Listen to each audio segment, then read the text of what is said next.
বাংলাদেশের পাসপোর্ট হাতে পেলেন কানাডা প্রবাসী ফুটবলার সামিত সোম।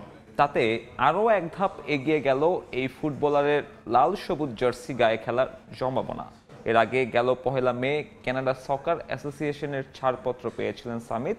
এবার পাসপোর্ট পাওয়ায় সব কাগজপত্র প্রস্তুত করে ফিফার অনলাইন পোর্টালে প্লেয়ার স্ট্যাটাস কমিটির কাছে আবেদন করবে বাংলাদেশ ফুটবল ফেডারেশন।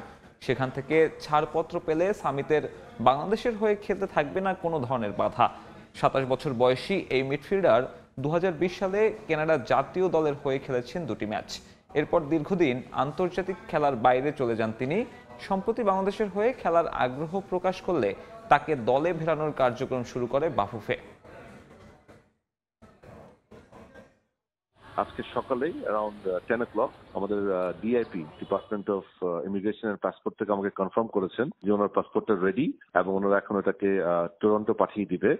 টরন্টো পাঠিয়ে দিয়ে তার সমিতির কাছে পৌঁছে দেওয়া হবে। এবং স্বামীর যখন অ্যাপ্লাই করেছিল কনসুলেটে তখনই আমি ওনাদেরকে বলে দিয়েছিলাম যে উনি যেন আমাদেরকে পারমিশনটা দেয় যে সেটার ওই মেইন 2 পাতা যেটা সেই 2 পাতার ছবিটা যেন আমাদেরকে দিয়ে দেওয়া হয়, কারণ আমাদের ওই ছবি দিয়েই আমাদের ডিজিটাল ভার্সনটা দিয়ে আমরা ফিফাতে অ্যাপ্লাই করে দিব। সো সেই হিসাবে আমাদেরকে সেই ডিজিটাল ভার্সনের ছবি দিয়ে দেওয়া হয়েছে। আমরা আগামীকালের ভিতরে ইফ নট বিফোর ফিফা পোর্টালে অ্যাপ্লাই করে দেবো তার প্রক্রিয়াটার জন্য।